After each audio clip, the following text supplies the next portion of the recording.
de sermos a Tua igreja, a dádiva da vida. Obrigado, Senhor, nós bendizemos o Teu nome e Te agradecemos porque Tu és bom. Nos ensina, nos edifica, nos dá sabedoria, entendimento para tudo que for falado aqui, compreensão e, acima de tudo, isso caia no nosso coração e sejamos edificados em nome de Jesus. Amém. Vamos sentar. Vamos lá, então. A nossa livraria tem livros ligados às palestras que nós vamos fazer.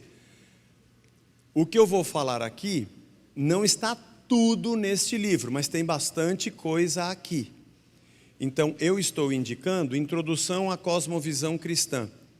É um livro fabuloso. Se você está habituado a estudar, a linguagem dele vai ser ok para você. Se você não está muito habituado a estudar e ler livros sobre teologia, se bem que a linguagem é fácil, talvez perguntas você pode trazer, a gente vai te ajudando. O Ito está indicando Pensamentos Transformados e Emoções Redimidas, Pastoreando o Coração da Criança, Você é Aquilo que Ama, muito legal esse livro do Smith. Então, esses livros estão em promoção. Se você comprar 3, você ganha o 4. Eu, por exemplo, quero o 4 da Barbie. É o que eu já falei para eles.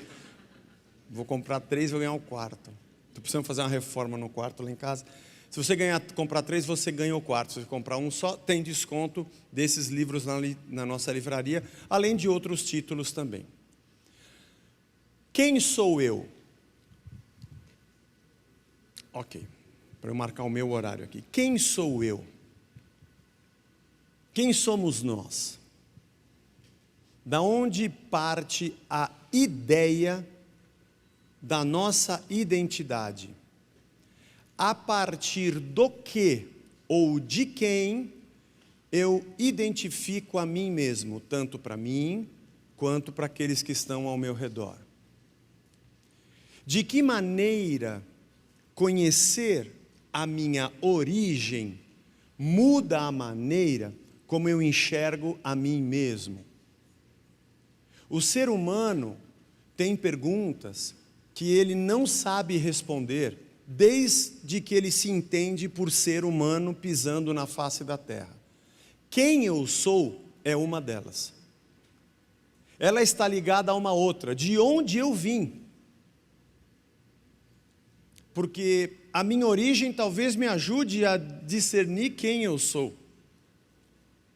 Existe alguma coisa além disso que eu vejo? Essa é uma outra pergunta que o ser humano não sabe responder. Existe alguma realidade não material além daquilo que a gente vê materialmente? Essa é uma pergunta do ser humano, que a ciência ninguém consegue responder. A outra pergunta é: a quem eu pertenço? Como é que eu encontro gente igual a mim, que pensa o que eu penso? Essa, aparentemente, o homem consegue responder. E a outra é: para que eu sirvo? Qual o meu significado? A verdade é que há uma ligação entre essas perguntas. Quando eu entendo o que existe além de mim, e quando eu entendo de onde eu vim, eu começo a compreender quem eu sou. E sabendo quem eu sou, eu começo a entender para que eu sirvo. E entendendo quem eu sou e para que eu sirvo, eu começo a encontrar gente que igualmente a mim se encontrou, se compreendeu e encontrou a Deus. Nós partimos da nossa maneira de enxergarmos a vida. Nós enxergamos a vida a partir do reino de Deus, a partir de Deus. Se eu saio desse ambiente aonde Deus me dá significado das coisas, eu vou ter que encontrar uma outra relação e uma outra categoria de pensamento para identificar tudo que eu vejo.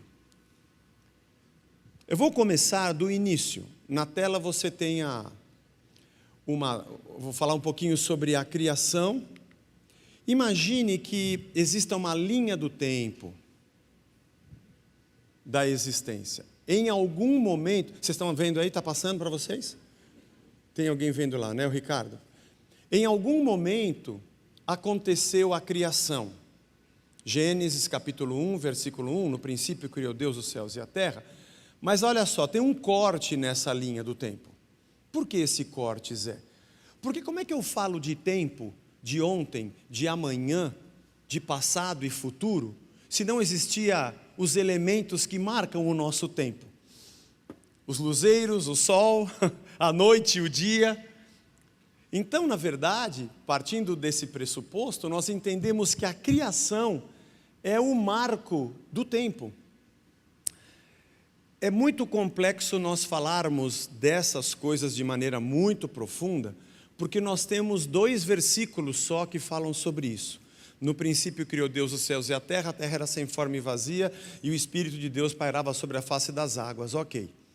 Falar a respeito de relógio, dia, tempo, quando, é uma coisa muito complexa. Zé, mas o texto diz que a terra era sem forma e vazia, então a terra já era quando Deus criou os céus e a terra, Ele criou a terra sem forma e vazia. A gente só tem essas 2 frases para fazer todas as elucubrações da nossa cabeça. Mas em linhas gerais, porque não é um curso de teologia, não vamos falar sobre teorias criacionais, nem é o nosso objetivo, nós entendemos que Deus inicia a criação e ela passa a existir dentro de uma realidade chamada tempo, uma realidade temporal, de ontem a amanhã, de dia e noite, a sucessão de dia e noite, ontem e amanhã. Porém, se eu olhar bem, essa criação e esse tempo está contida num grande universo chamado eternidade. Está vendo ali? A eternidade abraça tudo que foi criado e todo o tempo. Portanto, é correto dizer que Deus é eternamente maior do que o tempo. Deus existia antes do tempo começar. Ele existe enquanto o tempo existe e Ele continuará existindo depois que o tempo existir. Porque Deus, na verdade, é eterno. Para fazer melhor esse quadro, teria que diminuir um pouco, né? Porque a eternidade é maior, né, do que o tempo, né? Se a gente pensar aqui na existência desde a criação até a consumação no Apocalipse, onde tudo vai acabar, esses milênios e milênios e milênios estão dentro da eternidade. Mas vamos melhorar isso, diminuir um pouquinho mais, talvez assim fique melhor, né? Não, acho que ainda assim a eternidade ainda é muito maior, talvez assim seja melhor, tudo bem?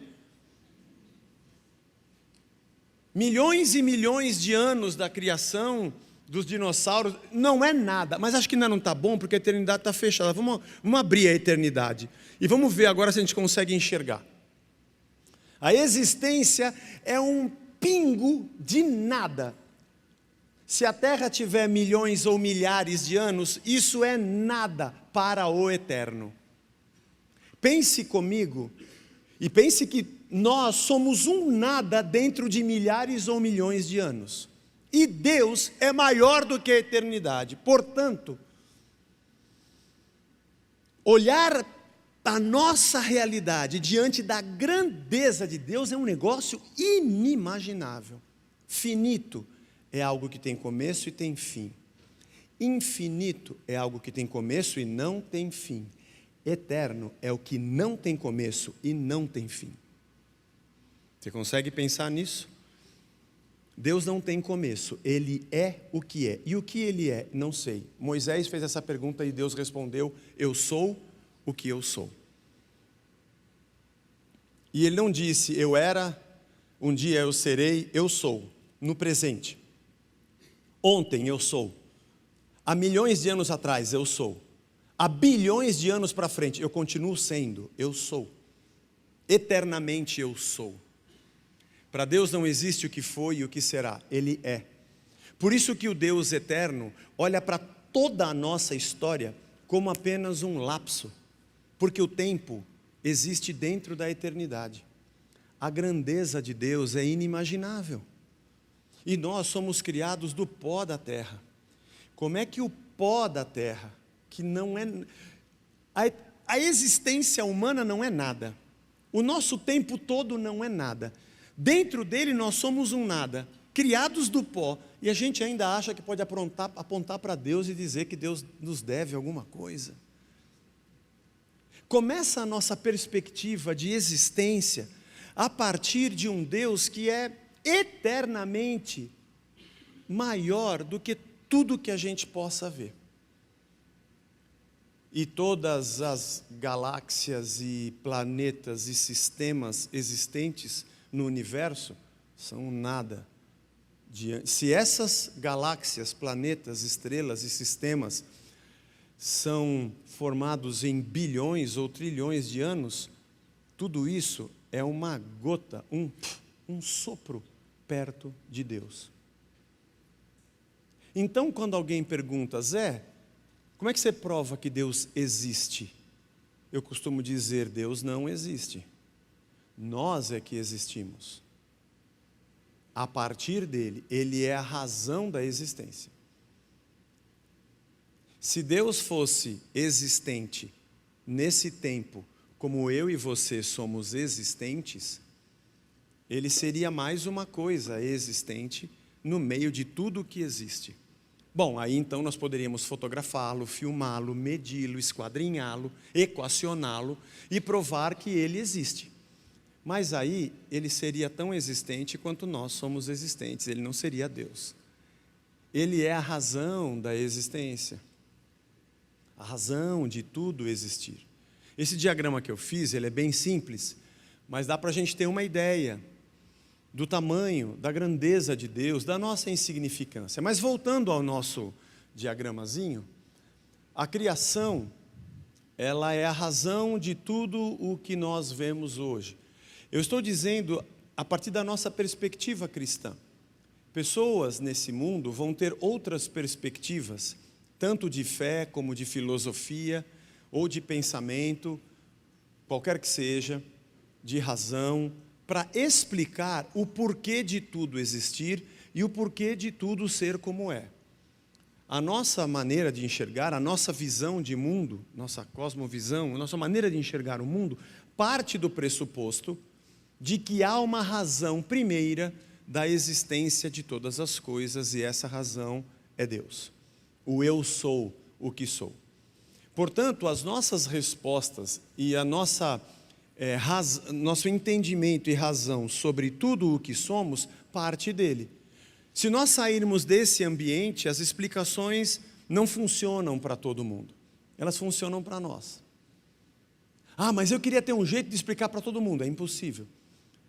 A não ser que essa pessoa se renda a Cristo e compreenda. É uma iluminação do Espírito que a gente não é capaz de fazer. Pois bem, voltando ao nosso diagrama, a eternidade ser infinitamente maior do que o tempo, nos leva a isso aqui, ó, a esses textos que eu infelizmente não vou conseguir de maneira nenhuma enxergar o que está lá. Mas você enxerga e me fala e eu leio aqui, ok, irmãos? Primeiro que está lá é João capítulo 1, versos de 1 a 4, certo? No princípio era o verbo. O verbo é Cristo. Ele já estava no princípio. Ele estava com Deus, ele era Deus, estava no princípio com Deus. Todas as coisas foram feitas por intermédio.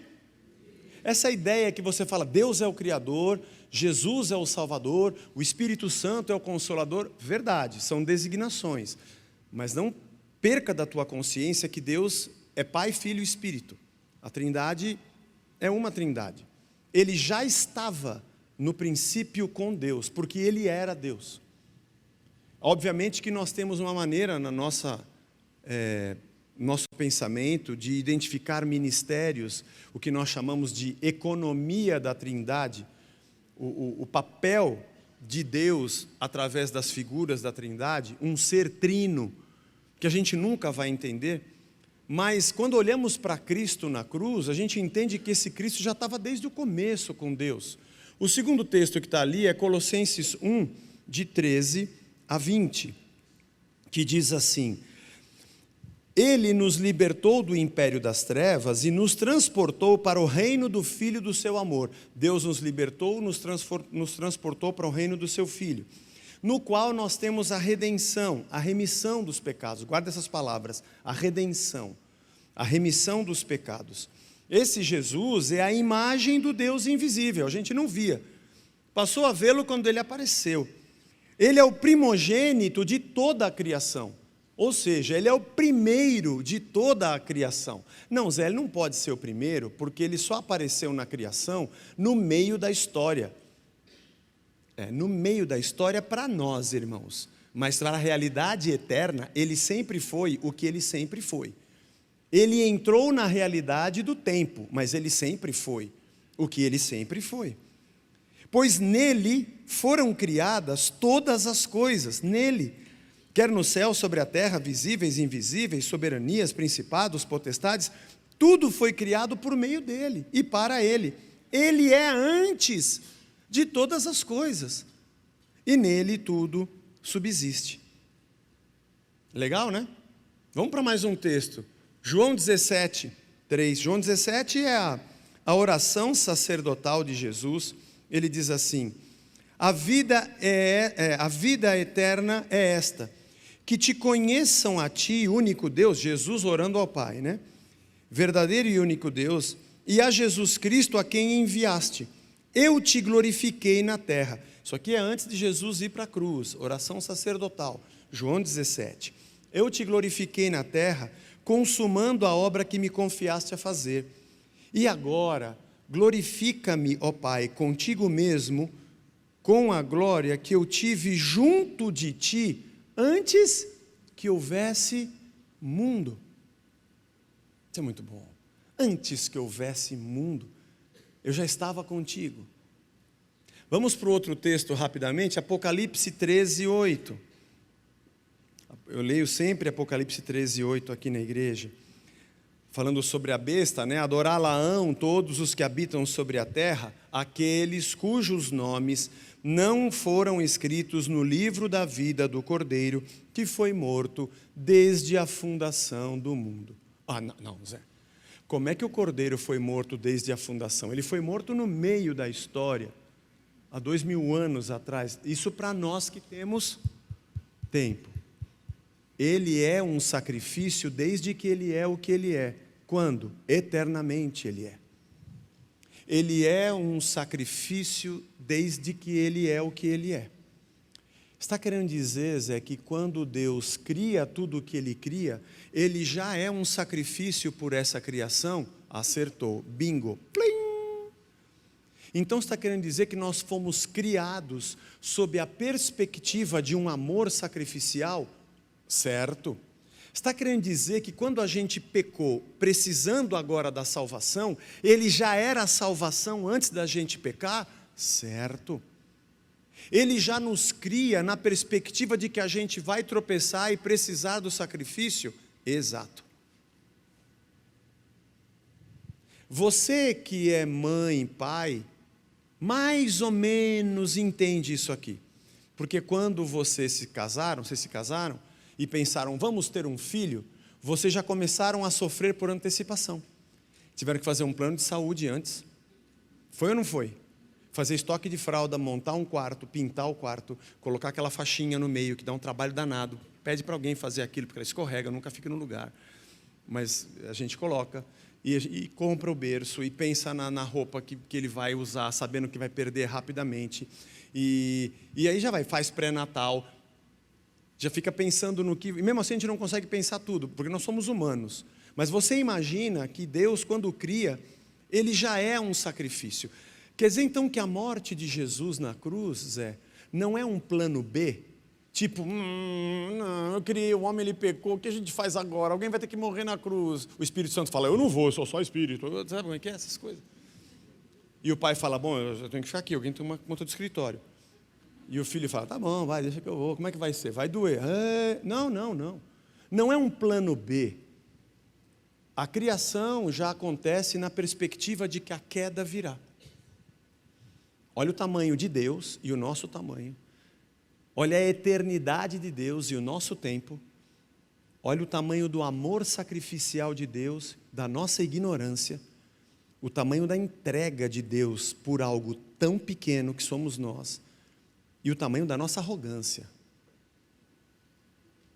O próximo texto bem rápido é 1 Pedro 1, 18. Esse aqui é bonito. 1 Pedro 1, 18 diz assim: sabendo que não foi mediante coisas corruptíveis como prata ou ouro que fossem resgatados do vosso fútil procedimento que vossos pais vos legaram, mas pelo precioso sangue, como de cordeiro, sem defeito e sem mácula, o sangue de Cristo, conhecido com efeito antes da fundação do mundo, porém manifestado no fim dos tempos por amor de vós. Legal isso, né? Ele já está desde o princípio, antes da fundação dos tempos, mas agora foi manifestado. Isso aqui, Pedro falando para a igreja da época do primeiro século. Agora vocês viram, mas ele sempre foi o que ele sempre foi. O próximo texto é 2 Pedro 3, 8, também muito legal. Estou lendo esses textos para você compreender que a Bíblia está cheia de escritos a respeito dessa verdade. Há todavia uma coisa, amados, que não deveis esquecer, que para o Senhor um dia é como 1000 anos, e 1000 anos é como um dia, claro. Para quem é eterno e o tempo não significa nada, para quem é eterno e o tempo é um lapso, para ele 1000 anos, um dia, tanto faz. Tudo é um sopro. Tudo é insignificante. 1 João 1, de 1 a 4, esse aqui tem uma beleza muito grande, é o mesmo João que escreveu, no princípio era o verbo estava com Deus. Aqui ele fala assim: o que era desde o princípio, o que temos ouvido e o que temos visto com os nossos próprios olhos, contemplamos e com as nossas mãos apalparam, com respeito ao verbo da vida, e a vida se manifestou a nós, e temos visto dela, e dela damos testemunho, anunciamos a vida eterna, a qual estava com o Pai, e nos foi manifestada. O que temos visto e ouvido, anunciamos também a vós outros, para que vós igualmente mantenhais comunhão conosco. Ora, a nossa comunhão é com o Pai e com o seu Filho Jesus Cristo. Quer dizer, João falando assim, nós vimos Ele, nós tocamos nele, nós abraçamos, nós sentamos na mesa com Ele. Aquele que existia e estava com o Pai desde a eternidade, num determinado tempo Ele se manifesta, se materializa como gente no nosso meio. O eterno se faz carne e habita entre nós. Olhar para Jesus Cristo é ver tudo que a gente consegue ver de Deus. Não dá para ver tudo. Ler as Escrituras é compreender um pouco daquilo que é possível ser conhecido. Porque aquele que é eterno e eternamente maior do que o existente, jamais poderá ser entendido pelo que existe. Mas de certa forma Cristo se manifesta para que nós o conheçamos. E o último texto que eu pus ali é Tito 1, de 1 a 3, que diz: Paulo, servo de Deus e apóstolo de Jesus Cristo, para promover a fé que é dos eleitos de Deus e o pleno conhecimento da verdade, segundo a piedade, na esperança da vida eterna, que o Deus que não pode mentir prometeu antes dos tempos eternos e em tempos devidos manifestou a sua palavra mediante a pregação que me foi confiada por mandato de Deus, nosso Salvador. Desde os tempos eternos. Portanto, quando nós pensamos na nossa existência, nós imaginamos que a redenção existe na eternidade. A redenção e a manifestação, a visibilidade desse Deus no tempo, é apenas uma manifestação temporal daquilo que sempre foi e o que é. Eu sei que a gente diz, porque o Cristo, o Filho de Deus em carne, nasceu da barriga da Maria no meio da história do tempo, mas Ele, segunda pessoa da Trindade, Cristo, com amor sacrificial, existe eternamente antes da Maria existir. Porque Ele é eterno. É uma questão de origem. Aí você começa a entender o tamanho da humildade de Cristo, da humildade de Deus. Esse eterno que a existência humana de milhares ou milhões de anos é nada, entra no tempo, na barriga de um ser humano que dentro da existência humana já é nada, diante do eterno, onde a existência é nada do nada do nada, para se tornar alguém como a gente que é nada, e ainda ser julgado pelos imperfeitos e impuros. E a gente ainda bate no peito para dizer que somos alguma coisa. Eu não vou conseguir ler. Nele tudo subsiste. Ele é o que é e nele existimos. Deus existe? Não, nós existimos. Ele é o que eu não sei explicar o que ele é. Nós existimos a partir dele. Atos 17, 28, é esse texto que Paulo diz lá no Areópago em Atenas. Nele vivemos, nele nos movemos e nele existimos. Dá para você imaginar a ideia de que quando alguém diz, será que Deus está num lugar como esse? Essa igreja ela é boa, Deus está aqui? Irmão, não é Deus que está aqui, é nós que estamos nele. Ele é eternamente maior, tudo está nele, tudo existe nele. Não tem como eu dizer onde ele não está. A pergunta é, onde é que nós estamos? Nós estamos nele, porque ele é maior do que tudo que existe, ele é maior do que o tempo, ele é maior do que a existência. Ele é maior do que tudo o que há. Portanto, a nossa origem só pode existir a partir de um amor muito infinito. Porque se nós, que somos imperfeitos, e temos um amor que nós julgamos ser um amor maravilhoso, falamos de amor à torta e à direita, falamos tanto de amor nesse mundo, é amor para lá e amor para cá, e basta alguém bater na nossa janela pedindo um trocado que a gente despreza, porque o nosso amor é um lixo, nosso amor é interesseiro, nosso amor é invejoso, nosso amor é ciumento, nosso amor tem segundas intenções, nosso amor é cheio de condicionantes e condicionais, nosso amor é frágil, nosso amor é pecaminoso, nosso amor tem preço. Outro dia eu vi num vídeo rápido uma psicóloga fazendo uma pergunta se a pessoa gostaria de ganhar, acho que 100 milhões, se ela ficaria feliz, ou 1 milhão, e a pessoa, 100 milhões, claro, quem não queria, estava assim, você aceitaria receber esses 100 milhões, eu não lembro quanto era o valor, só que a única diferença é que você saberia que amanhã você não acordaria mais. A pessoa disse, não. Mas por que não? Porque acordar de manhã você acha que é mais importante do que 100 milhões? Ela falou, claro. Acordar toda manhã é mais importante do que 100 milhões? Então, mas você acorda toda manhã e vive todo deprimido.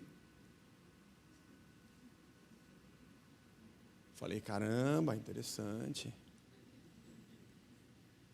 Mas a gente morre de amores por 100 milhões e não morre de amores por acordar de manhã.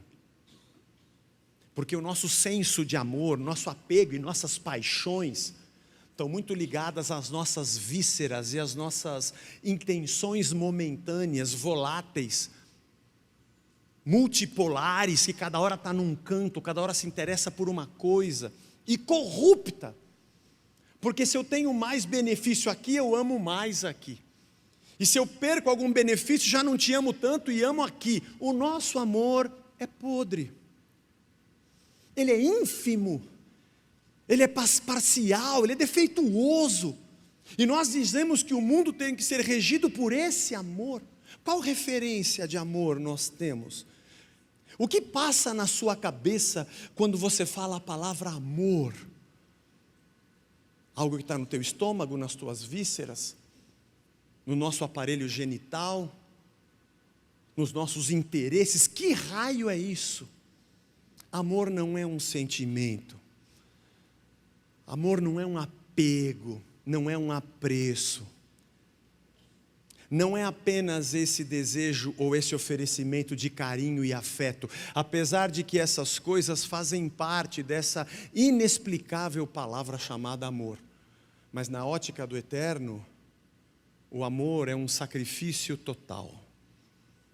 O amor é uma atitude banhada em abnegação, de autonegação, em favor do outro. Nós existimos nesse ambiente de amor eterno, onde a redenção já existia antes do nosso pecado. O perdão chegou antes da nossa culpa. Eu digo isso numa música do Resgate de 2012. Ninguém ouve, mas elas são boas.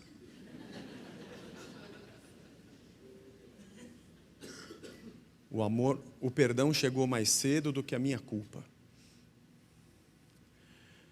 Deus é o que é, nós existimos a partir dele. E as outras duas frases: existimos no ambiente da redenção e a criação é cruciforme.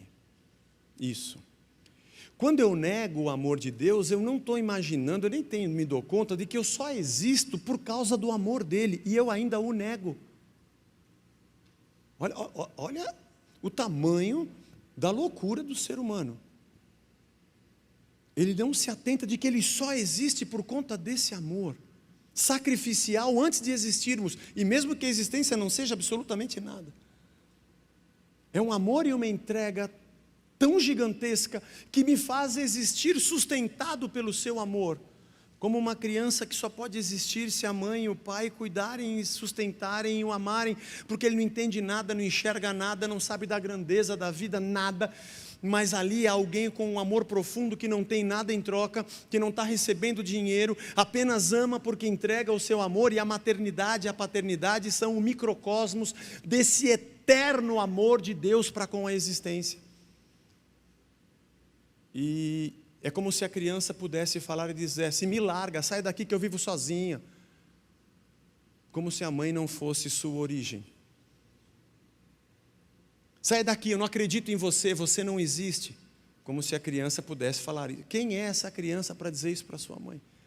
Você nunca fez nada por mim? Peraí, você nem sabe o que eu fiz para você estar aqui.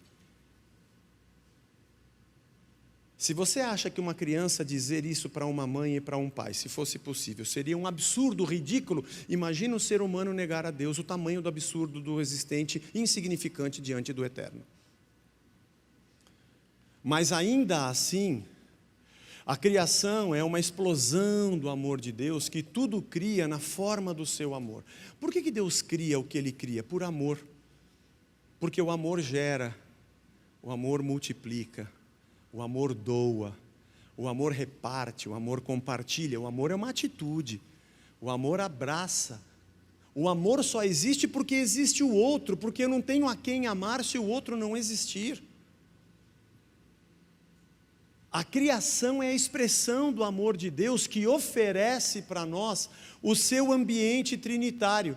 O Deus que é antes de todas as coisas, cria todas as coisas segundo o que Ele é: amor. E todos os valores do reino de Deus, provenientes do seu ser, amor, existem a partir desse caráter de Deus que é amor. E a criação expressa o amor interpessoal desse ser chamado Deus. O amor do Pai para com o Filho, do Filho para com o Pai, do Filho para com o Espírito, do Espírito para com o Filho, do Filho para com o Pai, do Espírito para com o Pai, do Pai para com o Espírito. Essa relação desse ser trino, de amor intrínseco, de amor perfeito. Eis meu filho amado em quem tenho prazer, e o filho dizendo: minha vida, minha comida e minha bebida é glorificar o Pai que está no céu. Esse amor perfeito, intrínseco do ser de Deus, que faz parte desse ser amor, nos convida a existir e a participar dessa vida de amor, que é Tim Keller diz que é uma dança, uma ciranda. Deus nos cria e nos convida a participar. Vamos pegar o microcosmo da família outra vez. Meu filho já é grande, ele casou, o mais velho, né? Os outros dois estão engatilhando aí. Se casou, e puxa, quando eles passam em casa, amanhã é dia das mães, a gente vai almoçar juntos. A gente cria, nasce, gera, e a gente quer que esteja perto. Não posso passar hoje, pai, estou trabalhando. Tá bom, não tem problema, filho. Lógico que tem problema, pô, ele não vai vir aqui, caramba. É ou não é, Ellen? Não, pai, deu um probleminha aqui no trabalho, eu não vou conseguir hoje. Não, fica tranquilo nada, pô, ele não vai vir. Isso é amor. E olha que o nosso é imperfeito, imagina o de Deus. O nosso é interesseiro, imagina o de Deus. O nosso é corrupto, imagina o de Deus. Nós somos criados por este ser. Cuidado quando você fala que Deus é amor. De qual amor você está falando? Do seu? Ele não tem nada a ver com esse seu. Ele tem a ver com um tipo de amor que a gente nem conhece. Deveríamos, pelo menos, tentar compreendê-lo.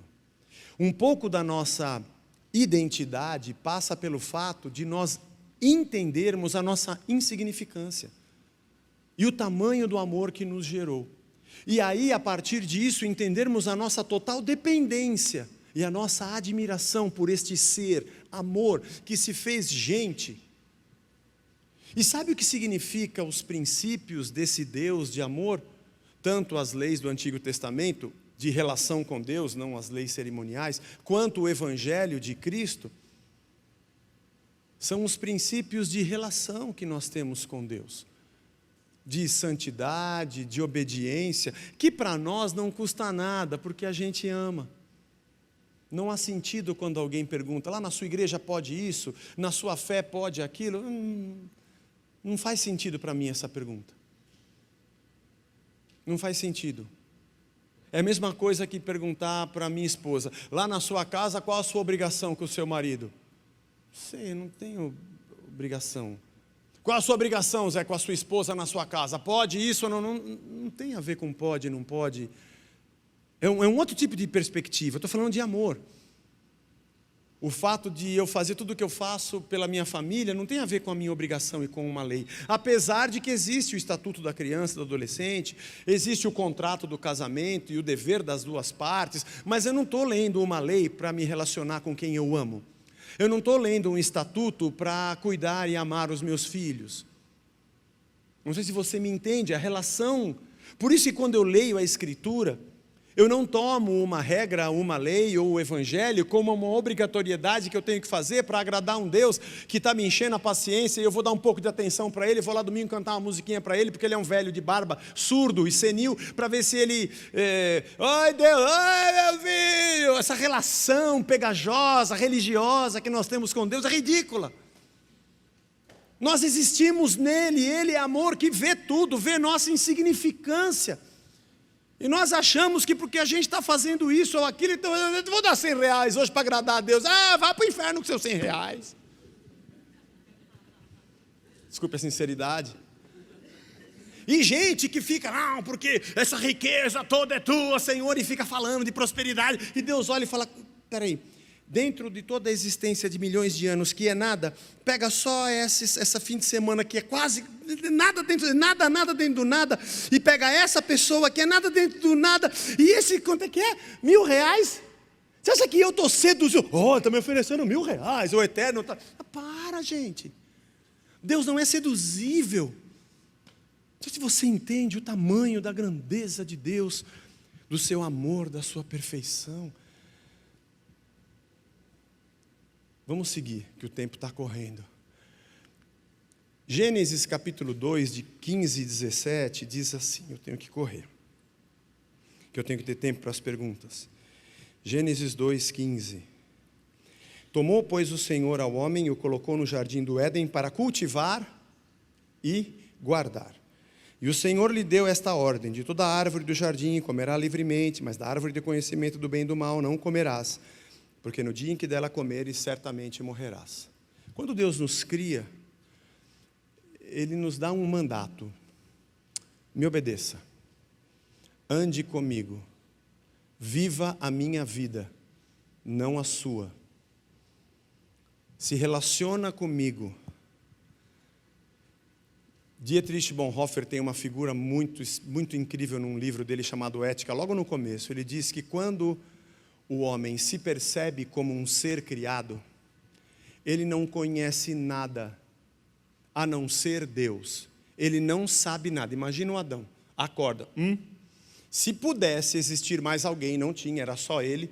Mas se alguém perguntasse quem é você, ele ia dizer, como é que eu te entendo? Quem eu sou? O que é isso aqui? Ele não sabia nada. Ele só sabia uma coisa, Deus. É Deus, se aproxima e fala, eu sou o Senhor e você é minha criatura.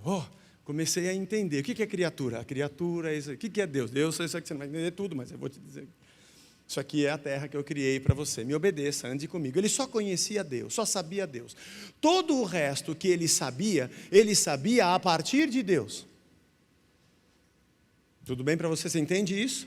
Que um ser criado não sabe nada, só sabe Deus. Ou sabe o que sabe a partir de Deus. A sua relação com Deus, ela é o start de todo o conhecimento do homem, inclusive dele mesmo. Quem você é? Eu sou dele. Eu sou uma criatura dele. Eu existo a partir dele. Um segundo mandato é o mandato cultural. Eu não vou ler todos os textos, não vai dar tempo, mas depois você pode ler. Anote aí, você tem suas pagininhas, anote aí. Olha, isso aqui são os animais, essa aqui são as árvores, essa aqui são as sementes, essa aqui são as árvores que dão fruto, essa aqui são as sementes que você semeia, aqui está a água, essa aqui é a terra. Cuida disso aqui, desenvolve isso aqui. Em certa forma, é o que nós fazemos hoje. Tudo que você está vendo aqui nesse ambiente, microfone, luz, caixa acústica, tecido, carpete, cimento, cadeira de plástico, tudo isso aqui veio da onde? Da terra. Não veio de outro planeta, veio daqui. Minerais, fibras, os vegetais, os metais, elementos químicos, tudo veio dessa terra. É um mandato cultural, desenvolve a vida de vocês aqui. A cultura de vocês, as roupas de vocês, o cinema, desenvolva tudo. Fundamentalmente, nada do que a gente vê nesse mundo é ruim, tudo é um mandato de Deus, cuida disso aqui. E por fim ele diz, essa daqui é a mulher, é osso dos teus ossos, é carne da tua carne, é parte de você. Você vai amá-la e vai cuidar dela. Por isso deixa a mulher o pai, a mãe, se une ao seu marido, os dois se tornam um só, uma só carne. Vocês vão ser um, como eu e você somos um. Tudo bem, homem? Adão. Tudo bem, Senhor. A palavra Adam em hebraico significa humanidade, tá? Só para você entender. A palavra Adam significa humanidade. Humanidade se relaciona comigo.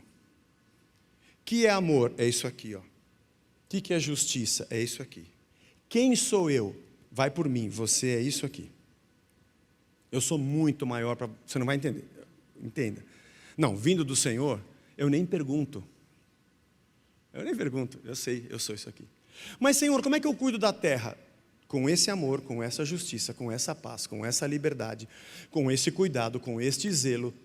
Tudo bem? A relação que você tem comigo determina a relação que você tem com tudo que foi criado. E como é que eu cuido da minha mulher, dos meus filhos e do meu próximo? Da mesma maneira como eu cuido de você.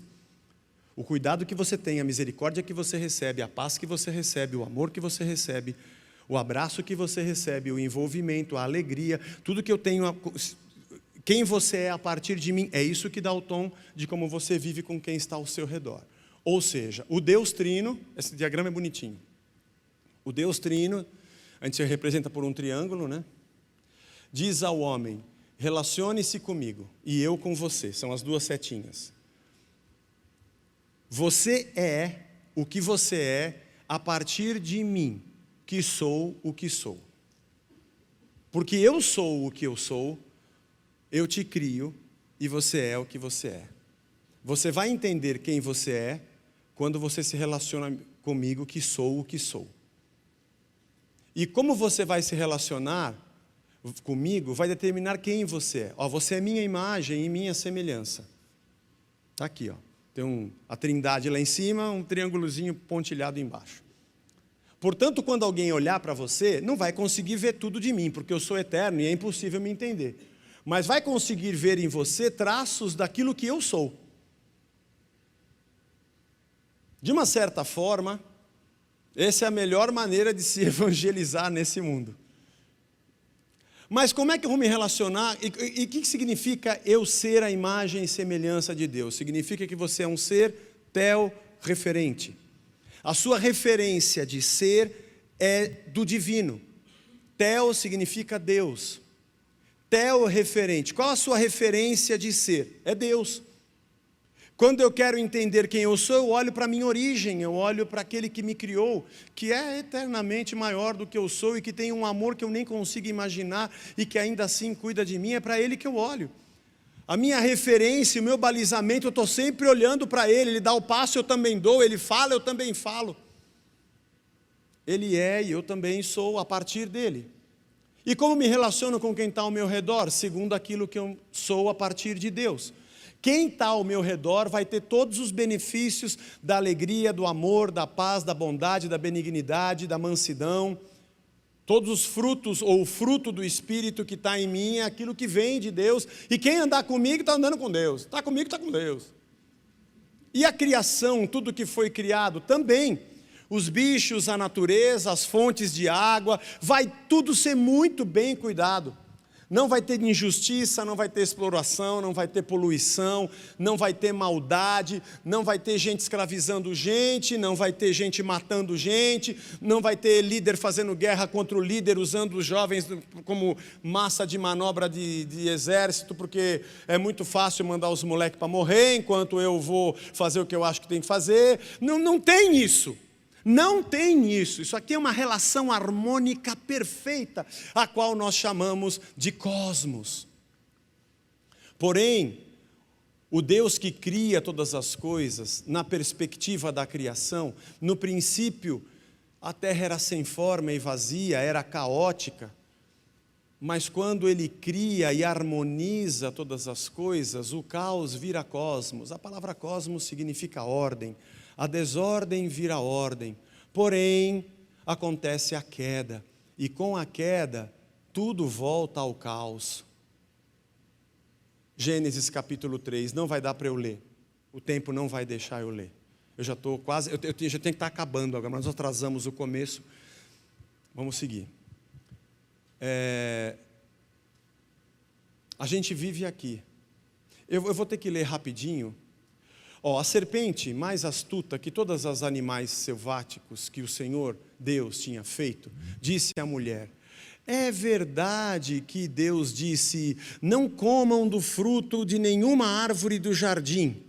A mulher respondeu à serpente: não é bem assim, do fruto das árvores do jardim nós podemos comer, mas o fruto da árvore que está no meio do jardim, Deus disse, vocês não devem comer dele, nem tocar nele, para que não venham a morrer. Se você comer desse fruto, você vai morrer. Então a serpente disse à mulher: imagina, é claro que você não vai morrer. É que Deus sabe que no dia em que você comer dele, os seus olhos vão abrir. Os olhos de vocês se abrirão e como Deus, vocês serão conhecedores do bem e do mal. Vendo a mulher que a árvore era boa para se comer, agradável aos olhos e desejável para dar entendimento, pegou do fruto, comeu e também deu ao seu marido e ele também comeu. Então os olhos de ambos se abriram e percebendo que estavam nus, até então não sabiam que estavam nus, não tinha maldade entre eles. Costuraram folhas de figueira e fizeram cintas para si. Ao ouvirem a voz do Senhor Deus que andava no jardim, quando soprava o vento suave da tarde, o homem e sua mulher se esconderam da presença do Senhor Deus entre as árvores do jardim. E o Senhor Deus chamou o homem e perguntou: Adão, onde é que está tu? E ele respondeu: eu ouvi a sua voz no jardim, mas eu estava aqui pelado, fiquei com medo, me escondi. Deus perguntou: mas quem foi que te disse que você estava nu? Já sei, você comeu da árvore que eu disse para você não comer, né? Então o homem disse: não, foi a mulher que o Senhor me deu, ela estava comigo, comeu e me deu. E aí o Senhor disse para a mulher: e você, então você fez isso? Ela falou: não fui eu, foi a serpente que me enganou e eu comi. Um vai jogando a culpa no outro, como acontece hoje conosco. Então o Senhor disse para a serpente: por causa do que você fez, maldita é entre todos os animais domésticos, entre todos os animais selvagens. Você vai rastejar sobre o seu ventre e comer por todos os dias da sua vida do pó. Eu vou pôr inimizade entre você e a mulher, entre a sua descendência e o descendente dela. Esse é Cristo. E a serpente é Satanás. E a mulher, ele vai te ferir a cabeça e você vai ferir o calcanhar dele. Já falando da morte na cruz, ele vai pisar a sua cabeça, mas vai doer, você vai ferir o calcanhar dele. E a mulher, ela disse, agora para a mulher, eu vou aumentar muito os seus dias de sofrimento na gravidez, e com dor você vai dar à luz aos filhos. Olha, não tinha dor antes, não havia sofrimento antes. O seu desejo será para o seu marido e ele te governará. Ferrou. Não é Deus que vai te governar. Agora é o teu marido que vai te governar. E a Adão, agora para Adão. Por você ter dado ouvidos à voz da mulher e comido da árvore que eu havia ordenado que você não comesse, olha o que aconteceu. Maldita é a terra. Por sua causa, a criação agora é maldita. Em fadigas você vai obter dela o sustento durante todos os dias da sua vida. Ela produzirá também espinhos, ervas daninhas, e você vai comer a erva do campo. Se você ler o texto do início de Gênesis, quem comia a erva eram os animais. Você vai pastar agora. No suor do seu rosto você vai comer o pão, e você vai, até que você volte à terra, porque dela você foi formado. Porque você é pó. Você não entende, Adão? E é ao pó que você vai voltar. Do pó eu te fiz ser alguma coisa, mas agora você vai ter que voltar para o pó. E o homem deu à sua mulher o nome de Eva, por ser a mãe de todos os seres humanos. O Senhor Deus fez uma roupa, olha só que legal, de peles, de pele de animais. Teve um sacrifício aqui, hein? Teve um animal morto para cobrir a nudez do homem. O Wagner vai falar disso depois, só guarda isso. Teve um animal morto para cobrir a nudez do homem. E aí Deus disse, agora o homem se tornou como um de nós, a Trindade dizendo, conhecedor do bem e do mal. Temos que impedir que ele estenda a mão também na árvore da vida, que é a eternidade, representada no Éden. E viva eternamente. O mal não pode ser eterno, só Deus é eterno. Por isso que ele vai ao pó. Então o Senhor lançou ele fora do jardim, aí segue o texto. Portanto, irmãos, a criação feita a partir do amor redentivo de Deus, e que nos dava a perspectiva da eternidade no tempo, do que era perfeito, descrito no Gênesis, sofre com a queda em Gênesis 3. E essa queda tem consequências cósmicas, consequências para a serpente. Satanás rasteja, você é eternamente condenado. Para a mulher, você vai ter dores e sofrimentos e vai voltar ao pó. Para o homem, você vai ter muito sofrimento. Essa terra tinha tudo para você, mas agora você vai ter que suar a camisa para obter dela o seu sustento. E maldita é a terra. Tudo agora morreu. Não morreu instantaneamente, não é esse o significado, mas tudo agora está condenado e caminha para o fim. O pecado do ser humano tem uma consequência cósmica. O pecado, a negação de Deus, tem uma consequência destruidora. Deixa eu correr aqui. Está vendo esse diagrama? Imagina que essa seta entre o homem e Deus é rompida. Como está ali. Não tem mais ligação. Eu desobedeci. Quando o homem come do fruto e a serpente diz, você vai ser como Deus, conhecedor do bem e do mal. O pecado não é comer o fruto. O pecado é esse movimento ansioso do ser humano de ser como Deus. O homem que conhecia tudo a partir de Deus, o homem que tinha a sua referência em Deus, o homem que cuidava do próximo da maneira que Deus cuidava dele, e que amava o próximo do mesmo jeito que ele amava a Deus e Deus o amava, o homem que cuidava da natureza com o mesmo amor recebido do Criador, o homem que tinha o mesmo zelo e cuidado que o Criador tinha para consigo, agora rompe com Deus. E quando ele rompe com Deus, ao invés de ser um ser teorreferente, ele se torna um outro tipo de ser. Poxa, eu não consigo enxergar daqui, irmãos, me perdoe. Ele se transforma num ser deformado. Ele já não é mais a imagem e semelhança de Deus. Ele é um ser que agora tem a imagem de qualquer coisa. Ele é um ser ego, referente. Ego, em hebraico, significa eu. Ego, é eu mesmo.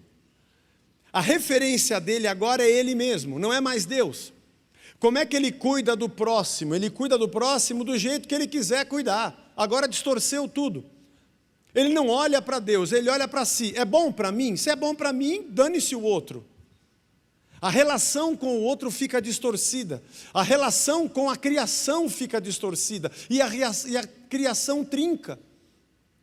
E aquilo que antes era perfeito, agora vai ao fim. A terra que dava tudo para nós, agora vamos ter que suar a camisa para ter. É que Deus sai da equação e o cosmos vira caos.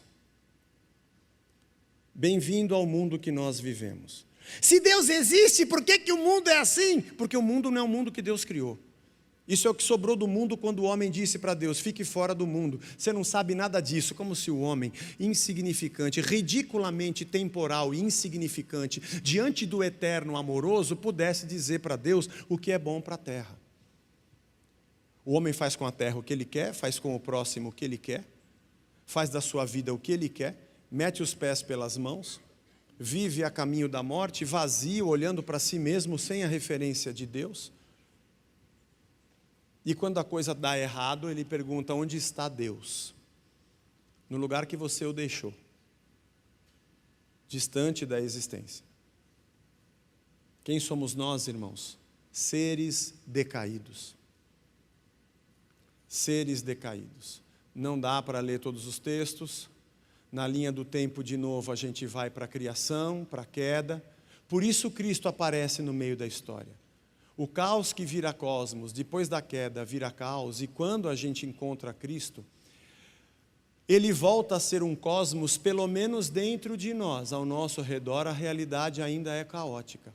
Até o dia em que virá a consumação de todas as coisas, e o reino eterno será cósmico, ordeiro.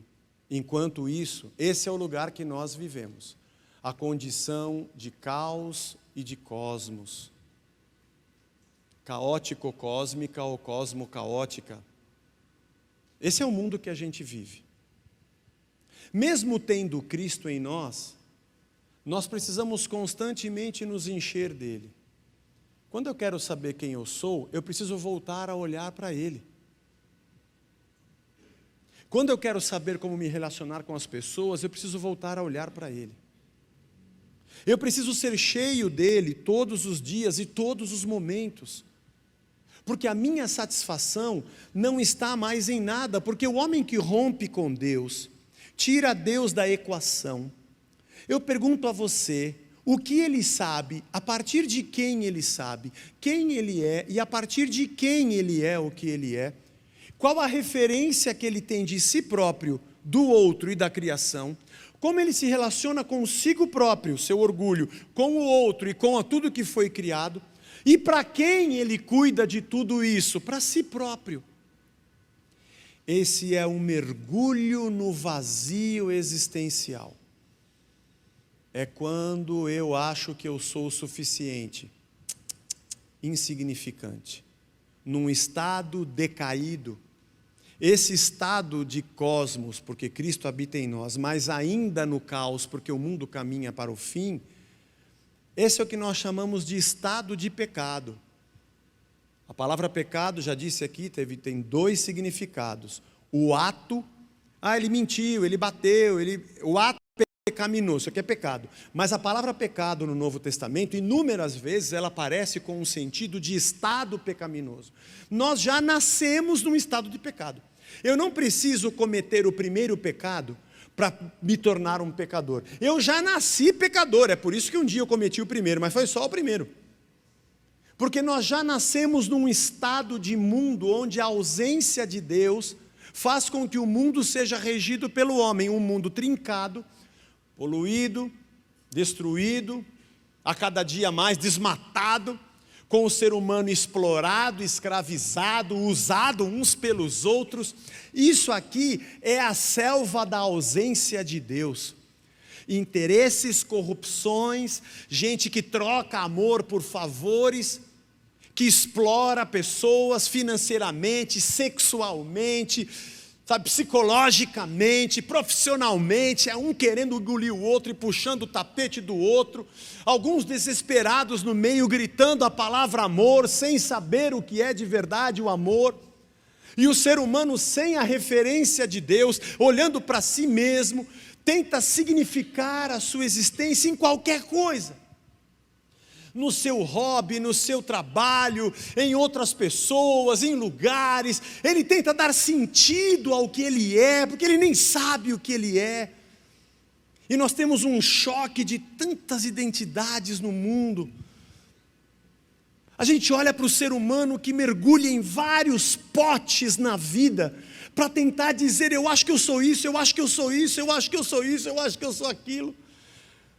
Na riqueza, no dinheiro, no vício, nas coisas boas, nos outros, num amor que ele nem sabe o que é amor, na sexualidade, no que seja. No dia em que o ser humano disse, não há mais Deus na equação, o mundo sobrou isso aqui. Eu e você, talvez, estejamos numa condição um pouco pior do que as pessoas que não conhecem Deus. Como assim, Zé?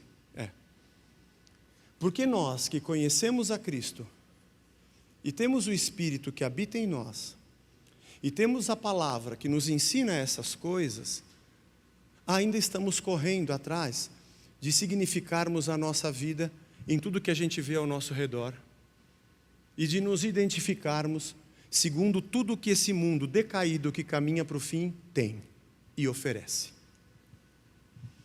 Obviamente que na nossa perspectiva cristã, essa é uma cosmovisão a partir da criação em Deus, em Cristo. Portanto, quando nós falamos a respeito de quem nós somos, esse é o ambiente que nós somos o que somos. É aqui que a gente é. E se alguém te perguntar, quem é você? Eu sou engenheiro. Eu não estou perguntando que faculdade você fez. Não, mas eu sou um construtor de navios. Eu não estou dizendo o que você faz para ganhar a vida. Não, eu sou médico. Tudo bem, eu não estou perguntando qual a sua profissão. Estou perguntando quem é você. Não, eu sou paulista. Não estou perguntando onde você nasceu. Estou perguntando quem é você. Não, eu tenho uma escola, eu não estou perguntando quais são os seus empreendimentos, estou perguntando quem é você. Eu sou filho do Toninho e da Aldete, eu não perguntei quem são os seus pais, estou perguntando quem é você. Não, eu sou um cara, eu sou investidor, eu não perguntei quanta riqueza você tem, estou perguntando quem é você. Você sabe dizer quem é você? Nós não sabemos dizer quem nós somos. Sempre que nos perguntam quem é você, a gente apresenta um monte de coisas que existem nessa terra, que tentam nos dar referência de quem somos.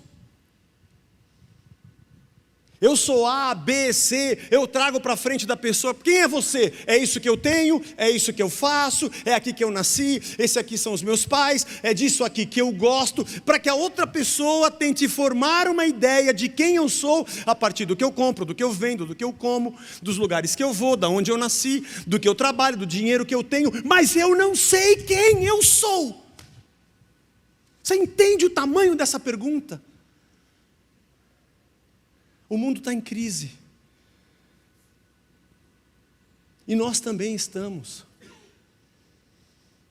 Agora a pergunta mais terrível de todas é como é que eu e você, que temos o Espírito desse Deus eternamente maior do que a insignificância da existência, o Espírito dele habita em nós, por que a gente ainda se sente vazio? Porque dentro dessa insignificância que não vale nada, a nossa fé seja o pó da pata de trás do cavalo morto do último soldado do exército de Napoleão em Waterloo. Sabe qual valor nós damos para a nossa fé? Nada. A gente frequenta aqui de domingo e achamos que estamos batendo o cartão para agradar o Deus velhinho. Ah, ele foi domingo, legal. Ah, ele cantou a música gospel, que lindo, estou feliz. Como se Deus fosse um tonto. Ele olha para o nosso vazio nossas dores, nossa sede de significado, nossa sede de pertencimento, nossa sede de identidade. Ele olha para a samaritana, que teve 6 maridos e não consegue explicar quem ela é. E ele fala: eu sou o que falo com você, eu sou o Messias. Os discípulos largaram as redes, porque descobriram quem é Cristo. O jovem rico, Jesus disse: vende o que você tem, dá aos pobres e me segue. Ele não conseguiu, porque ele era tudo aquilo. É por isso que Jesus diz: quem quiser me seguir, negue-se a si mesmo, tome a sua cruz e siga-me. É por isso que ele diz: eu sou o caminho, a verdade e a vida. Esses caminhos de vocês, isso não são caminhos, isso vai para o fim. Essas coisas que vocês acreditam não são a verdade, eu sou a verdade. Isso que vocês vivem não é vida, eu sou a vida. Por isso que quando alguém me pergunta: aqui nessa igreja as pessoas me aceitam como eu sou? Eu digo: é que a comunidade da fé é o lugar das pessoas que não se aceitam como são, porque descobriram que essa não é a vida. Não é a grana, não é o dinheiro, não é a fama, não é o trabalho, não é a prosperidade, não é a sexualidade, não é a cor do cabelo, não é isso. Eu descobri que nada disso tem valor. Para mim, descobri que nada disso para mim importa. Nem aonde eu nasci, nem nada importa. Eu descobri que eu sou de Cristo, existente a partir dele, que é eterno. Ele é a vida, ele é o caminho, ele é a verdade. Eu preciso mergulhar nessa verdade todo dia. Eu preciso beber dessa fonte, eu preciso comer desse pão vivo que desceu do céu. Eu preciso alimentar minha alma e compreender que eu não sou o que eu acho que eu sou. Que o que eu sou não é uma coisa construível a partir de elementos da terra. Isso aqui vai acabar. Eu olhei e falei: agora eu entendi porque ele me disse: negue-se a si mesmo.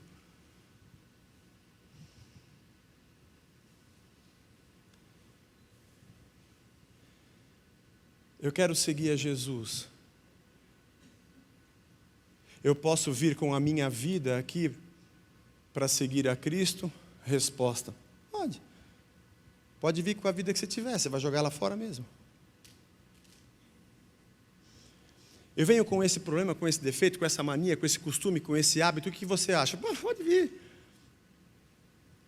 Você veio nadar, né? Veio para a aula de natação? Eu posso ir de terno, posso ir de bermuda, posso ir de chinelo, devo ir de tênis, de sapato, de calça de tergal ou de jeans. Tanto faz, você vai ter que deixar tudo isso aí no vestiário.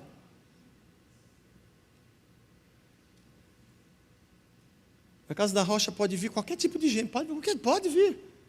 Se você entender que todos nós estamos deixando nós mesmos para trás e não nos identificamos com coisa alguma que se vê nessa terra, mas todos nós negamos a nós mesmos, isso não é fácil, isso é muito doloroso, porque as coisas que cremos, acreditamos, com as quais nos identificamos, estão presas ao nosso coração, nossas paixões, nossos sentimentos e até as mentiras que passamos a acreditar.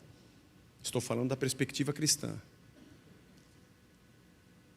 E cada dia eu vou jogando a mim mesmo fora e olhando para a cruz, me amoldando à forma da cruz, de um amor sacrificial, imperfeito.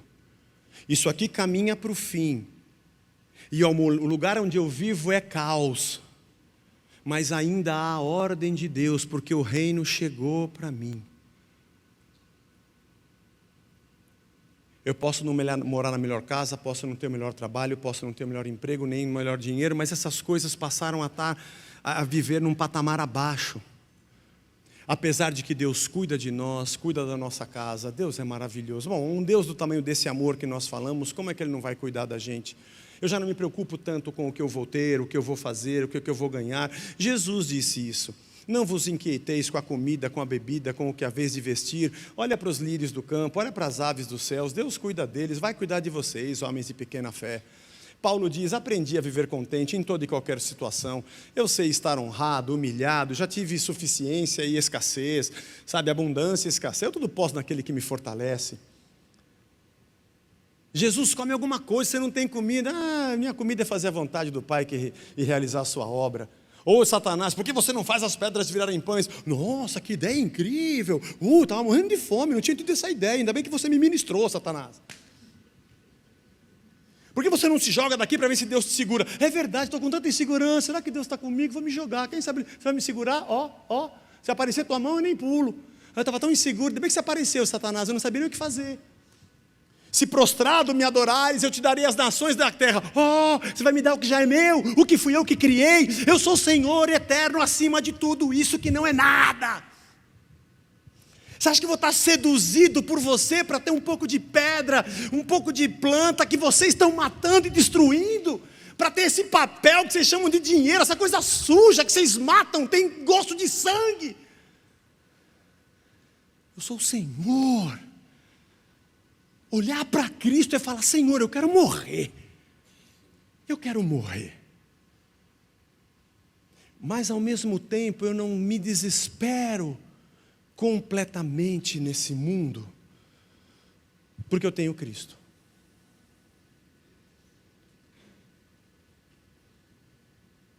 Eu olho para esse mundo e falo,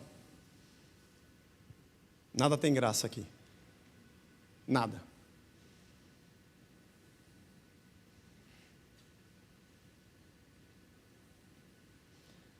Troca de roupa, troca de carro, troca de homem, troca de mulher, troca de país, troca de cidade, troca de casa, troca os móveis de lugar. Não estou dizendo que você não possa trocar, não é isso. Mas você acha que é isso que vai significar que você é o que você é? Perspectiva cristã de quem crê no criacionismo de Deus. Não é trocando qualquer coisa, trocando o seu sexo. Pode fazer, faça o que você quiser, mas não é isso. O que você não é por causa disso. Perspectiva cristã, a partir da nossa fé. Que por enquanto, a gente ainda pode crer. Isso não significa que todo mundo que venha para a comunidade de Cristo não vai ser bem-vindo. Claro que não, não significa isso. Olha para os discípulos, olha para os apóstolos. Olha quanta gente torta chegou para Cristo. Olha para nós, gente. Tem alguém perfeito aqui? Que bom. Achei que eu era o único imperfeito aqui. Ainda bem que eu não estou sozinho. Todos nós chegamos para Cristo com esse vazio, com essa ruptura. Para dizer, aliás, chegamos até Deus, Senhor, será que eu posso fazer uma oração para o Senhor melhorar isso aqui na minha vida? Ele fala, pode. Será que o Senhor podia resolver isso aqui na minha... Posso. Não esquece, Senhor, agora que eu estou te conhecendo, esquece isso aqui, eu não quero mais nada disso aqui. Eu quero o Senhor. Eu sei que o Senhor vai cuidar disso aqui, tudo bem. Antes eu me aproximei do Senhor, porque o Senhor podia me dar alguma coisa para mudar a minha vida aqui. Mas agora eu estou entendendo que a minha vida não é mais isso aqui. Apesar de que o Senhor me ajuda aqui, agora eu quero a vida que o Senhor tem. Eu quero negar isso aqui. Eu quero negar a mim mesmo. Porque eu entendi quem eu sou, a partir de quem eu sou, a quem eu pertenço, por que eu pertenço. A esse Cristo que aparece na história e fala. O primeiro Adão, num jardim chamado Éden, Deus disse, me obedeça e você vai viver. E ele desobedeceu e gerou a morte. O segundo Adão, num segundo jardim chamado Getsêmani, Deus disse, obedeça-me e você vai morrer. E ele decidiu obedecer. Eu e você somos gerados pelo segundo Adão. Gente que obedece, mesmo que isso aparentemente nos machuque na cruz. Carregamos a nossa cruz, mas temos uma alegria indizível dentro de nós, porque entendemos que pertencemos a Ele. Amém? Gente, nós vamos ter só, como nós atrasamos aqui, eu comecei 9h20, são 9h35, quer dizer, era para nós termos 45 minutos de perguntas e respostas, mas não vai dar, porque eu não quero atrasar a palestra do Ito. Então, nós vamos ter 20 minutos de perguntas e respostas. Se o Ito e o Vagnão puderem vir para cá, a gente vai bater papo aqui. Mas é 20 minutinhos para você fazer uma pergunta e dizer, olha, escrever aí alguma pergunta que você queira. E a gente vai bater papo aqui. E nós vamos, depois, vai dar um tempinho para você esticar a canela, 5 minutinhos, e o Ito vai começar a segunda parte da nossa palestra. Se alguém já tiver perguntas, eu não sei quem está recolhendo. É você, Vanessa? A Vanessa está passando ali, a Sayuri está ali, ó. É só você passar a sua pergunta para ela e a gente vai conversando aqui.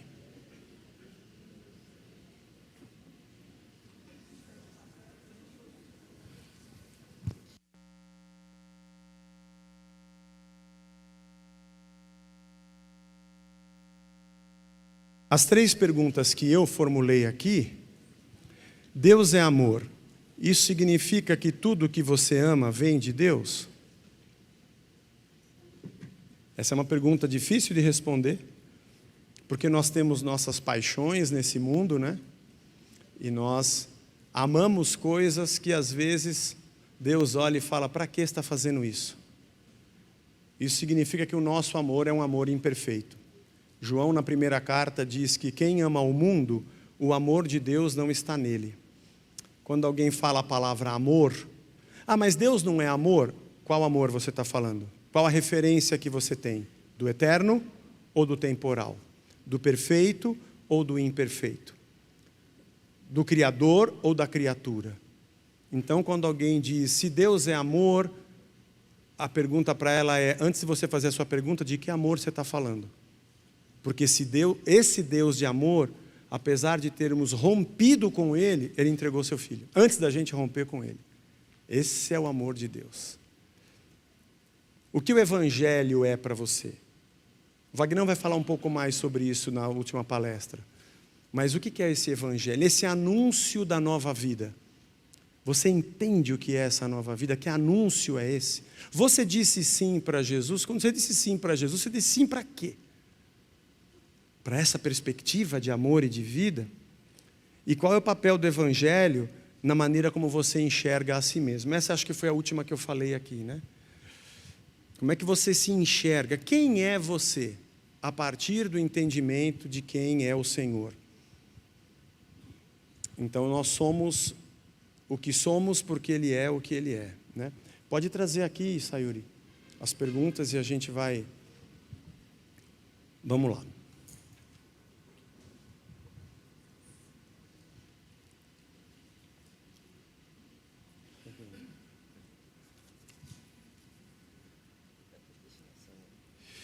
Tem pessoas predestinadas para a salvação?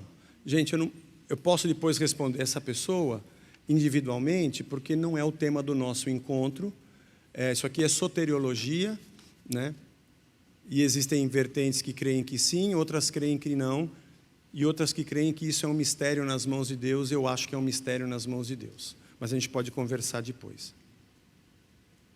Eva comeu o fruto do pecado, e se Adão tivesse rejeitado, o que teria acontecido com a humanidade? Ele teria comido no dia seguinte.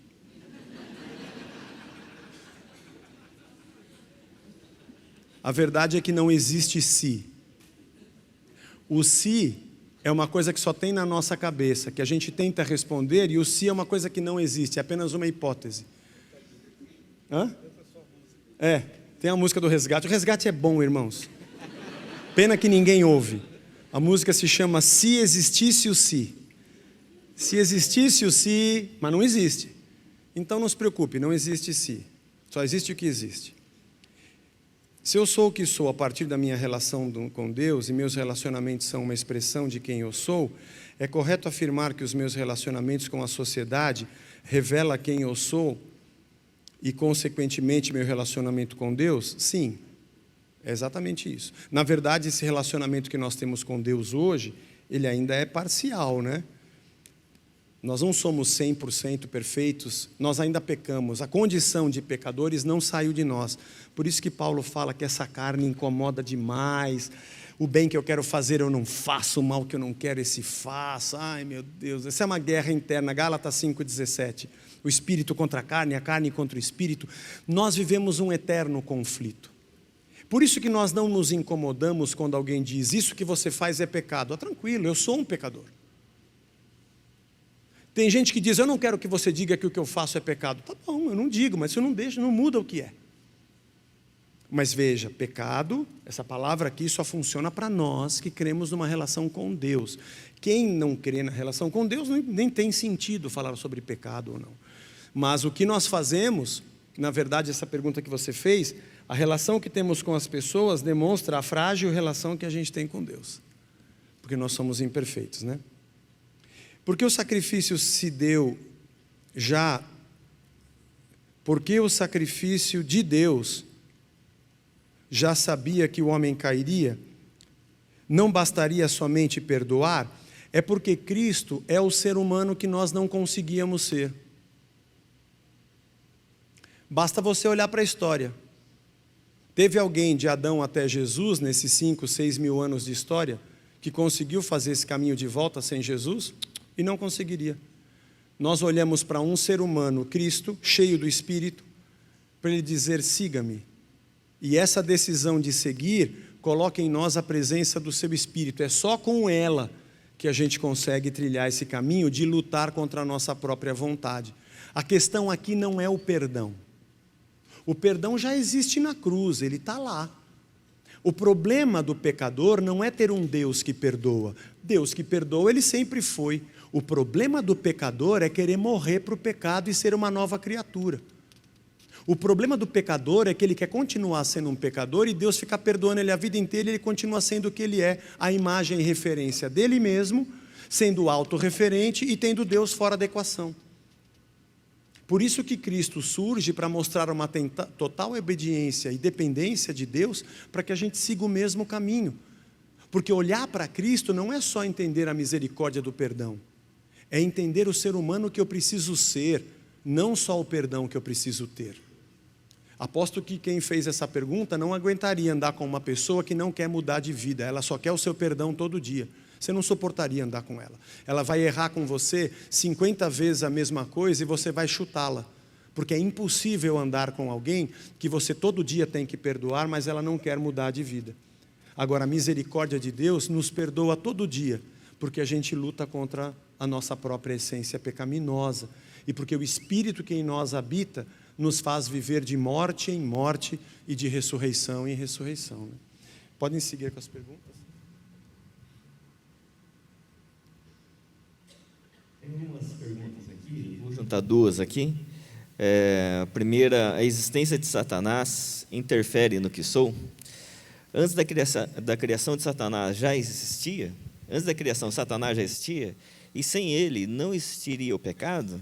E nem a queda? E nos diálogos de Satanás com o homem desde a criação, como vocês enxergam isso em termos de batalha espiritual?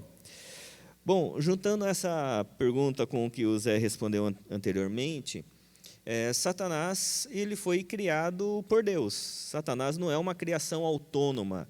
Satanás é uma criação de Deus, o anjo de luz, né, Lúcifer, e que resolveu viver fora da presença de Deus. Só complementando um pouco a pergunta anterior, por que Deus não só perdoaria ali e acabaria com o problema do mal? É porque o pecado ele foi inserido por um homem. E a condenação era eterna. Então, somente alguém totalmente homem e totalmente eterno poderia cumprir com o custo do pecado. É por isso que em Jesus Cristo é o único caminho, a verdade e a vida. Porque Jesus é o verdadeiro homem, integralmente Deus, eterno. E o sacrifício em Jesus Cristo é que satisfaz o custo do pecado de forma integral e eterna. Então, por isso que não era só uma questão de perdoar. Deus já perdoou antes da cruz, antes da criação. A questão era que precisava ter a ação totalmente humana e totalmente divina. E, nesse sentido, com relação a Satanás, Satanás, que era um anjo de luz, ele vem, por causa do orgulho, querer ser igual a Deus. E Satanás, aqui na pergunta, sobre a batalha espiritual, nós não cremos que há uma batalha espiritual. Nós cremos que há uma realidade espiritual já vencida em Cristo Jesus na cruz. O que nós temos são os efeitos dessa realidade espiritual, onde Satanás ainda tem uma ação na humanidade, nessa temporalidade, tem uma ação ainda nos seres humanos, inclusive. É por isso que Efésios capítulo 2 vai dizer que nós estávamos mortos em nossos delitos e pecados e vivíamos conforme ali a influência de Satanás, mas o que acontece é que na cruz já foi decretada a vitória em Cristo. O que nós estamos vivendo são os efeitos, até chegar à consumação definitiva, e na consumação definitiva nós, em Cristo Jesus, reinaremos. Então, nós não entendemos que há um dualismo, né, entre o bem e o mal. Nós cremos numa dualidade, né? Nós entendemos que há uma realidade espiritual, mas não uma batalha entre Deus e Satanás. Essa batalha já foi vencida em Cristo Jesus. Tudo bem, gente? Bom dia. Estão bem aí? Bom, como eu sou um cara muito preocupado com a minha autoimagem e que as pessoas me aceitem, então eu estou com duas questões aqui, não questão, minhas. Eu estou meio zonzo hoje, assim, né? Então, se eu cair aqui, não é que eu estou endemoniado, né? Espero que não. É labirintite mesmo. E segundo, que avisaram que eu não posso mexer esse sofá porque o pé está solto. Então, se eu cair aqui, não é por causa do meu peso. Talvez, né? Então é isso, vamos aqui. Eu recebi algumas questões, assim. Está certo eu dizer que sou parte de quem Deus é, né? Como definição de que eu sou? É isso, né? Sim. Nós fomos criados à imagem e semelhança de Deus. Isso significa o quê? Que nós somos igual a Deus? Não. Você é onipotente? Não. Você é onipresente? Não. Você é onisciente? Não. Você vai morrer? Vai. Receba aí que você vai morrer, viu? Recebe. Eu vou morrer. Isso aí, um dia você vai morrer. Né? Eu estou tão chato que eu falei que eu quero viver só até os 65 anos, porque eu não me aguento. Então, é assim que funciona. Quando Deus nos cria, como o Zé falou aqui, Ele reparte conosco características dele que vão ser fundamentais para que a gente cumpra os 3 mandados. Para que a gente o adore, se relacione com Ele, para que a gente se relacione com os outros e para que a gente também exerça o domínio, o controle, cuide das coisas de Deus como Ele cuidaria. Por que Deus cria a mulher? Deus falou, tadinho, olha lá, está meio cabisbaixo aí, Adão. Ô dó, né? Sozinho, ficou vendo ali, né, o leão e a leoa, né? Não, Ele criou, por quê? Porque um Deus grandioso como é o nosso Deus, Ele não poderia ser refletido em apenas uma pessoa. Então, quando a gente olha aqui para vocês todos, cada um é a imagem de Deus, porque para refletir a grandeza de Deus, é isso. Percebem? O problema é a queda. Então, como o Zé disse, como é que a gente fala? Quem nós somos? Nós somos a partir dele. E nós temos que refletir a imagem dele e ser como ele é aqui. Porque essa questão de Deus nos criar, a gente estava conversando essa semana, né? Imagina, você vai criar um celular. Você é um desenvolvedor de produtos, né? Quem trabalha com tecnologia aqui sabe, né? Felipe, todo mundo aqui que trabalha. A pessoa, você chega e fala assim, olha, eu preciso disso. Se você precisa desse software, se você precisa de um celular, o que ele tem que fazer? Ele tem que ter conexão. Então, vou colocar no projeto conexão. ele tem que receber e enviar mensagens de texto, ele tem que tirar foto. Então, Deus fez assim, para o homem ser característica dele, ele colocou, para refleti-lo, ele criou isso. Então, o problema é a queda, né? Que a gente se perdeu nisso tudo. Tá? Espero ter respondido. Outra pergunta: buscar o enriquecimento para viver melhor na Terra, sem pedir a instrução divina, porque historicamente estou anos pedindo por isso, mas nada acontece. É errado? Não é questão de certo ou errado. Se você está pedindo, Deus já sabe o que você quer, né? Não é verdade? Agora, se você quer falar, poxa, essa busca minha depende, é isso que vai te definir? O que vai te definir é se você tem dinheiro. Quando você chega e você olha e fala, nossa, olha o relógio do item, puxa, eu não tenho relógio. Então, eu tenho que ter um relógio, mas não pode ser igual ao dele, tem que ser melhor. Não é verdade? Se o teu coração está aí, é porque esse virou um ídolo. Você está adorando e você é refém disso. Deus não tem nenhum problema de nos dar nada, porque Ele é um Pai. Certo? E eu tenho uma tese para mim que a pior coisa, o pior juízo de Deus é quando Ele dá o que a gente quer, sabia? Você quer isso? Você quer ser famoso? Então vai ser famoso. Você quer ser rico? É isso que você quer? Vai aí.